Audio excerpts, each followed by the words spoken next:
Hello, welcome to Microfiche Microphone. I'm Micah, and on this channel, we look at microfiche from the past, old newspaper articles in the public domain. We look at them with our modern eyes, our modern perspective, and see what we can learn from them. On this microfiche time capsule, we are looking back at the Biographical Encyclopedia, Volume 1. And this article is entitled Page, John E. So John E. Page was the first apostle to be chosen after the original 12. So what do I know about him? I believe he was the brother-in-law of David Whitmer, something like that. I believe he was related to the Whitmers. I believe he was also one of the 8 witnesses, if I'm not mistaken. I'll have to look that up to be sure. I might be getting him mixed up with somebody else, but I think that's him. And he was also, he was kind of reluctant to go on missions. He got called several times, and he basically didn't go very often. And he got, kind of in trouble for that, and he was brought up to be sustained a couple of times, and people were like, I don't know if we want to sustain him. And he was given second chances 4 times, something like that, several times solidly. And then after the martyrdom, I feel like he followed Lyman White. I'm not sure. He definitely didn't go to Utah. It took them a little bit of time. They wanted to give him plenty of time to come back. And after I think it was a year and a half or something, they're like, yeah, I don't think he's coming back. I think it's time to excommunicate him, and they did. So, yeah. But that's all I know about him in general. I don't think that I think that's right. If I need to be corrected, I will hopefully be corrected in the article. But, yeah, so he was more active in Nauvoo period than any other in general, but he was also active in Missouri. It's because I believe he was called at Far West in the middle of that debacle. Before they got expelled from the state. I mean, just before. I mean, like a month before or something like that. Anyway, but yeah, John E. Page. So other than that, I don't know anything about him, so I'm interested to find out more. And, see if I was right about the things I thought I knew. So let's take a look. Page, John E. Oh, I noticed that they also don't have a middle name for him. Usually they will list the middle name if they know it. So, I'm not sure what his middle name was. I don't know. A member of the Council of 12 Apostles from 1838 to 1849, was the son of Ebenezer and Rachel Page, and was born February 25th, 1799, in Trenton Township, Oneida County, New York. He was baptized by Emer Harris, brother to Martin Harris, August 18th, 1833, in Ohio. Oh, 1833, okay. Huh. Ordained an elder by Nelson Higgins in September 1833, and moved to Kirtland in the fall of 1835. In May 1836, he was called to go on a mission to Canada, to which he objected for the reason that he was destitute of clothing. The prophet Joseph took off his coat and gave it to him, telling him to go, and the Lord would bless him. He started May 31st, 1836 for Leeds County, Canada West, and returned after 7 months and 20 days absence. Okay, so he actually did go on that mission, yeah? February 16, 1837, he again left Kirtland, taking with him his family, consisting of wife and 2 children, and continued his mission in Canada. Okay, so he did actually do something. He just missed his family, yeah? During his 2 years' labor there, he baptized upwards of 600 persons, and traveled more than 5,000 miles, principally on foot. In May 1838, he started for Missouri with a company of saints, occupying 30 wagons, and arrived at DeWitt, Carroll County, Missouri, in the beginning of October, while that place was being attacked by a ruthless mob, which a few days later succeeded in driving all the saints away. The exiles, including Brother Page and his company, sought protection in Far West, Caldwell County, where they shared in all the grievous persecutions which the saints had to endure. Yeah, rough time, yeah. Elder Page buried his wife and 2 children, who died as martyrs for their religion, through extreme suffering for the want of the common comforts of life. So basically they starved to death, is what you're saying. Or they froze to death. Gosh, that's awful. Having been called by revelation to the apostleship, Elder Page was ordained one of the 12 apostles December 19, 1838 at Far West, under the hands of Brigham Young and Heber C. Kimball. He filled the vacancy caused by the apostasy of Luke S. Johnson, and I will reiterate, we did a video on Luke S. Johnson, and it's not Luke S. Johnson, it's just Luke Johnson. He didn't actually have a middle name nor a middle initial, so just wanted to correct that real quick. I think I got my timeline mixed up because I thought that he was ordained like in September or something, but no, it was December, so okay. So that was after like most of the big issues in Missouri, and then just before they got fully expelled from the state. Yeah. Early in 1839, he started with his family. What do you mean his family? They just said that he buried his wife and children. Hang on. He buried his wife and 2 children. I mean, unless he had a 3rd child, I guess, but like, what do you mean his family? I mean, maybe he married again, like that quickly, maybe? I don't know. Early in 1839, he started with his family for Illinois, but on the way he met President Brigham Young and others of the 12 who persuaded Brother Page to return to Far West to attend the secret conference held in the morning of April 26, 1839. Okay, soon after, that's weird. Okay, soon after he located below Warsaw, Hancock County, Illinois. I hate when they say below when they mean south of. Yeah, it's not like he's going underground. Okay, south of Warsaw, Hancock County, Illinois, and neglected to go to England with his brethren of the 12, according to the word of the Lord, yeah. In April 1840, he was appointed by a general conference at Nauvoo to accompany Orson Hyde on a mission to Jerusalem. Yeah, I remember that. And although he started on this mission, he never left the shores of America. He traveled through Indiana and Ohio and spent the winter of 1840-41 preaching occasionally in Cincinnati and vicinity. In June 1841, he arrived in Philadelphia, where George A. Smith, on his return from England, met him, and knowing the saints were willing to raise ample means to carry Elder Page on his journey, Elder Smith urged him to proceed on his mission to Jerusalem, but he did not go. Soon after, he became involved in difficulty with the branch in Philadelphia. What do you mean involved in difficulty? Be more specific. And in the fall, President Hiram Smith wrote to him to come home. He did not return to Nauvoo until the spring of 1842. On his way, he delivered several discourses at Pittsburgh and formulated a petition which was signed by the saints and others to President Joseph Smith, praying that he might be sent to Pittsburgh. At the conference held at Nauvoo in April 1843, he was sent to Pittsburgh, where he organized a branch of the church composed of those baptized by himself and other elders, and some who emigrated thither. In organizing this branch, he drew up a constitution requiring the president to be elected every 4 months. Okay. At the first election, he was chosen president. At the second election, Elder Small was chosen president, having received the most votes. Elder Page moved his family to Pittsburgh, where he continued to preach. This is really weird. It's like he settled his own little sect. I don't know. It's just very strange. It's like he set up his own little church out there. Yeah, made his own rules. During the summer of 1843, the Quorum of the 12 went eastward from Nauvoo on a mission. Elders Heber C. Kimball, Orson Pratt, and Johnny Page met at Cincinnati, and there reorganized the branch. Elders Kimball and Pratt proceeded on their mission, and as soon as they were gone, Elder Page called the members of the branch together and annulled the organization, reestablishing the old one. Gosh, he's annoying. He's an annoying little kid. That's how it feels. A few days later, Brigham Young, Wilford Woodruff, and George A. Smith visited Cincinnati and disapproved of Elder Page's proceedings for the reason that it was not right for one of the 12 to undo what 3 had done. Elder Page, in company with his brethren of the 12, went to Philadelphia, New Jersey, New York, and Boston. In the latter city, he remained for some time.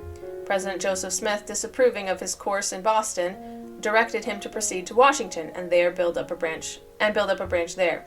He went to Washington, remained a short time, and baptized several, then returned to Pittsburgh. One of his little, little sect areas that he is in charge of. Weird.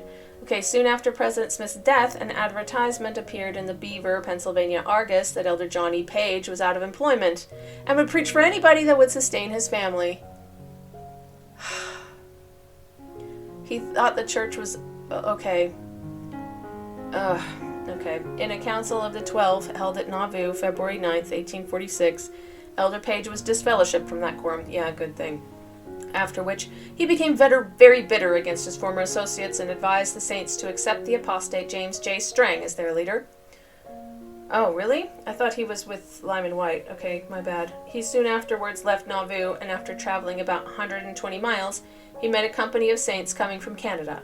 He told them that he was one of the 12 sent by the council to inform them that they must turn about and go to Waree, Wisconsin, Mr. Strang's place of gathering. He received some, but most of the saints would not believe him and sent a messenger to Nauvoo to find out the truth of the matter. Elder Page was excommunicated from the church June 26, 1846. Soon afterwards, he dwindled into obscurity and died near Sycamore, DeKalb County, Illinois, in the fall of 1867. See also Millennial Star, Volume 27, page 109. But didn't they say he was in the quorum until 1849? I noticed that and thought that that was late. I thought that he was gone earlier, so 1846 is more like what I had in mind, what I thought was right. At 1849 is weird, but like, why would they have both? Like, is that a typo? Yeah, at the very first sentence, a member of the Council of the 12 from 1838 to 1849. That's got to be a typo. It's 1846. So, okay, that's weird. Like, he was very much like, all right, I am in charge of this church, and everybody follow me and do what I say. Yeah? Oh, you want me to do something I don't want to do? Nah, not going to do it. You know what I mean? But I think it looks like I was wrong about him being one of the 8 witnesses, though. I will definitely have to look that up. Oh, I got him mixed up with Hiram Page. My bad. So I'm sorry. Yeah, see, I get things mixed up, too. It's John E. Page. I wonder if they were related. Okay, so I got him mixed up with Hiram Page. So, alrighty. That explains that. It's the Page, yeah. So let's see, John E. Page. Let's take a look at his Wikipedia page, because hopefully we'll find out a little bit more there. But it sounds to me like he just really wasn't that into it. Yeah? It's weird that he was really helpful and like, you know, leading people, and that's why he became an apostle. I mean, that's why he was called, I think. But then he just wasn't that into it. It's really weird. Anyway. Okay. John Edward Page. So his middle name was Edward, it looks like. Thank you. February 25th, 1799 to October 14th, 1867, was an early leader in the Latter-day Saint movement. Born in Trenton, New York, Page was the son of Ebenezer and Rachel Page. He was baptized into the Church of Jesus Christ on August 18, 1833, in Brown Helm, Ohio, by missionary Emer Harris. After his conversion, Page was ordained an elder on September 12, 1833. He married Lorraine Stevens on December 26th of that year. The couple had 2 children, but both Stevens and the children died later. He remarried in 1839 to Mary Judd, with whom he had 3 sons. He relocated to Kirtland, Ohio in 1835. Page served a mission in Upper Canada from 1836 to 1837. By his count, he baptized 600 persons. He also proselyted in the eastern United States from 1840 to 1842 and in Washington, D.C. in 1844. Well, it sounds like he just barely went to Washington, D.C. Page was called as a member of the Quorum of the 12 Apostles in July 1838. See? Why did they say December? Oh, because he was ordained in December. Okay. That's why I thought it was earlier. I thought it was September, but okay. July makes sense. And then was ordained to his office in... Okay. I got it. Okay. In 1838, he moved to Missouri, settling in far west Caldwell County. Page left personal accounts of attacks by mobs of Missouri residents, both while in the wagon train and while residing in far west. He noted that he buried 1 wife and 2 children as martyrs to our holy religion, since they died through extreme suffering for the want of the common comforts of life. Yeah, which means they either starved to death or they were frozen to death, which is probably frozen. That's way faster, but just an observation. That's awful. Page received his ordination to the office of apostle in Far West on December 19, 1838, from Brigham Young and Heber C. Kimball. He was also a member of the Nauvoo Masonic Lodge. Page and fellow apostle Orson Hyde were called to travel to preach in the Holy Land and dedicate the land for the return of the Jews. He and Hyde started on their mission, but Page had a change of heart and never left the United States. In June 1841, in Philadelphia, Apostle George A. Smith sought him out and encouraged him to complete his preparations and sail with Hyde in 2 days' time. Page refused to go.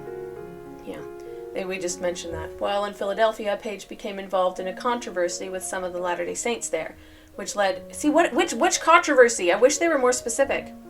Which led to a directive from Assistant President of the church, Hiram Smith, instructing Page to return to church headquarters at Nauvoo, Illinois. Yeah, but then he didn't, yeah? Didn't they say he didn't actually go? After the death of Joseph Smith in 1844, Page made a brief claim to the leadership of the church. Seriously? The majority of the Latter-day Saints, under the direction of Brigham Young, rejected Page's claim, but retained him in his position in the Quorum of the 12. Now that was very merciful. Page was then called to serve in the Council of 50 in 1845 to help plan and facilitate the church's move to the Rocky Mountains. However, he was then removed from the Quorum of the 12 on February 9, 1846. After urging the Latter-day Saints to follow James J. Strang as a leader of the church, Page was excommunicated on June 26, 1846. Ezra T. Benson was called by Young to replace Page in the Quorum. After leaving the church, Page worked on the Strangite periodical Zion's Revival. Okay. I was wondering if that's supposed to be Reveille. That's spelled wrong if it is. As editor in 1847. I'm not sure what is meant by Zion's Revival or Reveille. Although Page was an apostle under Joseph Smith and president of the Quorum of the 12 under Strang, president of the Quorum of the 12 under Strang, interesting. He eventually came to reject both leaders as fallen prophets. He later became affiliated with the organization of James C. Brewster and Hazen Aldrich, and later that of Granville Hendrick. Interesting. Hedrick. I've never even heard of these guys. Like, Hazen Aldrich rings a very, vague bell, but Granville Hedrick? James C. Brewster? No, not ringing a bell. By 1855, he, William Marks, and others were holding their own worship services. It's shocking. He joined the Church of Christ Hedrickites in 1862. Okay, Granville Hedrick, I guess. And was instrumental in helping the church obtain possession of the temple lot in Independence, Missouri. Ah, interesting. Page died in... Okay, that's a typo. Page died in on October 14th, 1867 in Sycamore, Illinois at the age of 68. Sheesh. Alright, references. Quist, John, Johnny Page, Apostle of Uncertainty in Mormon Mavericks. John Stilito and Susan Staker, editors, Salt Lake City, Signature Books, 2002. And then there's some external links that you can look up if you want to. Wow. Okay, I feel like the article we read from Biographical Encyclopedia had a lot more, details about his work in Pennsylvania and stuff. But this covered the highlights for sure. I feel like he's just one of those people who wants attention. He wants to be in charge. He likes people looking up to him and following him. And that's the impression that I get. Him being I'm one of the Quorum of the 12, and, I'm now leader of this area, and then, reorganizing the stake that had been organized in Cincinnati, just the weekend before. Yeah? Come on. No, I liked it the way it was. And then George A. Smith is like, dude, come on. Could you please work with us instead of against us? That would be awesome. And he just didn't want to. He feels like, it just, the reason I say it feels like a little kid throwing a tantrum, it's it does. It's I don't want to. I'm going to cross my arms and pout and stick up my lower lip. Meh! That's kind of the feeling I'm getting of him being please come back to Nauvoo. And he's like, no, I don't want to. That's the feeling I'm getting from this guy. And it's just so flippin' childish. Man, he sounds really frustrating. And it sounds like they gave him a lot of opportunities for growth. A lot of opportunities to come back, to change some things, to like, evaluate and change the way he was doing things. No, he didn't want to. He did not want to. So, yeah, a stubborn person, yeah, of anything. I do want to quickly check out to see if he was related to Hiram Page. Let me look it up. According to AI Overview from Google, is that, no, Hiram Page was not directly related to John E. Page, but rather was a relative of the Whitmer family through marriage to Catherine Whitmer. Yeah, so Hiram Page was the in-law to David Whitmer. Hiram Page and John E. Page were both early figures in the Latter-day Saint movement, and while they share the same last name, they were not family members. Okay, Hiram Page was an 8 witness, I like that, one of the 8 witnesses to the Book of Mormon, and John E. Page was another prominent Latter-day Saint. Yeah, we just talked about him. So no, they were not related, and I apologize for getting them confused, because they clearly didn't really have much in common, except that they shared the same last name. Coincidence. Okay. Coincidences happen, you know. There are also several Smith families in the church that were not directly related to Joseph Smith. Like Amanda Smith comes to mind. I'm pretty sure she was absolutely not related at all. She's one of the people from whom we have an account of the massacre at Holmes Mill. And I'm pretty sure she wasn't related at all. There's also a Sylvester Smith, also unrelated to Joseph Smith and his family. Yeah, like, there, you know, it happens. There sometimes happens that there are 2 people with the same last name. Anyway, wow, I find that really, really interesting. And I found, like, John E. Page himself as being kind of a, you know, a petulant child kind of an attitude. It is just kind of unfortunate. I feel like he would have been so teachable if he had just been a touch more humble and more willing to take, like, direction, you know, to obey when asked to do things. Like, come on. Hiram Smith asked you to come to Nauvoo and you didn't come. Like, come on. Like, what more do you need? I don't know. It just seems really weird to me. But hey, yeah, Johnny Page. I hope you learned something today. If you did, give the video a like and subscribe to the channel, and I hope to see you in the next video.